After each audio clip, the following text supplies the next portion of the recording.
I began to realize at the end of the day, as long as there's breath in my lungs, there's hope in our hearts, and giving up's not an option. You and I and we, no matter what your unique situation, your storm, your struggle, your trauma, your abuse, your wounds, your scars, no matter what they are, and I know we've all got them on some way, somehow, some level, whatever they are, I promise you this, you are not a product of your past, you are not a product of your environment or your current unique situation, but you are always a product of how do we navigate through our storm.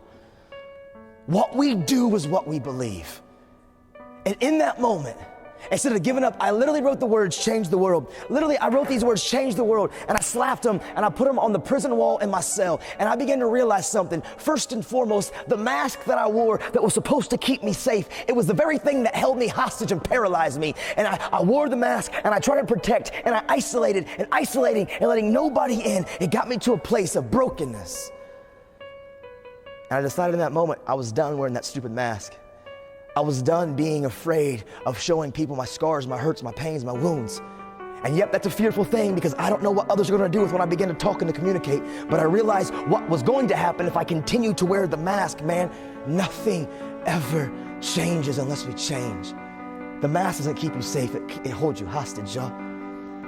But you know what I also had to realize? I was allowing things that I couldn't control to control me. You see, growing up, I blamed everything on my dad. I blamed everything on him. He was the reason that I skipped school. He was the reason for my attitude. He was the reason that I went to drugs. He was the reason for my suicidal thoughts. He was the reason for every destructive behavior. Like, I blamed everything on him being ripped out of my life. But you know what I had walked into this trap. I was allowing things that I couldn't control. Those situations that you didn't sign up for, you didn't want to have to deal with. It knocked, it came in front of you, and I allowed that thing that I had no say over, I allowed that to control me for so long. I was allowing things that I couldn't control to control me. And I had to realize I had to take control of what I can only control. I can't control what you think, what you say, or how you treat me. I can't always control the situations, the struggles, the adversities, the abuses, the hurts, the pains that others have caused me, but I can always control how I react, how I respond, and what I do. I had to take control of me, control what you can control. And truthfully, the first thing that I had to do, which was the most difficult thing that I had to do, I had to realize the anger, the rage, the hurt, the frustration, the pain that I had towards my dad, I had to let it go. And I was scared to let it go because I had so much identity tied up in my wounds. But I had to learn I am more than my struggle. I am more than my wound. I have to let it go. Letting it go and forgiving him didn't justify it, didn't make it right for him. But if a family could forgive me for taking the life of their daughter, how could I continue to understand this, that the anger, the frustration, the madness, the pain that I had towards my dad, it was only poisoning me. And I had to let some things go. And that's a challenge. Because for so long, that pain, that wound, it really became like a safety net for me because it was my go-to. It was my reason for all of my struggles. And if I let it go, then I had to begin to face some of my other hurts and my pains. And that's intimidating and it's scary. But the truth is, when we hold on to these things, it's not poisoning the people who did it to us.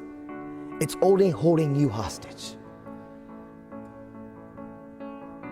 And so, I let it go.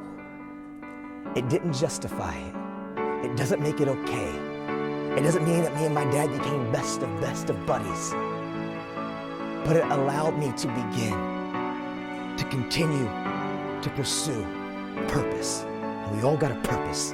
Every one of you in this room, you were born to leave your fingerprints on history. Every one of you in this room were born to not just exist, but to experience life. But until you let go of some of the things that you have allowed to define you for so long, you know why? Sometimes we can't change and we can't overcome the suicidal thoughts, the self-injuring mentality, our anger, our rage, our wounds, because all you have been doing for so long, you're consumed by it. All you do is focus on it. It's everything about you, and what you feed and what you focus on, what you feed grows and what you focus on magnifies. And I realized if I stopped being consumed about that, but found the courage to let it go and stop being self-absorbed, but begin to walk even while I was still wounded begin to move towards my dream. And I realized what I give away, I get to keep. And I started looking to my friends, my peers, my community of other people with storms and struggles. And I began to recognize what gave me real worth, real passion. What helped me really overcome is this: giving. What you give away, you get to keep. When I started having empathy towards my friends, being of somebody that would listen, getting involved in other people's situations and helping them. Why does that help me? Because it took my eyes off my struggle and it put my eyes on beginning to help others. And when I helped others, it gave me real self-worth, real self-value. What you give away, you get to keep.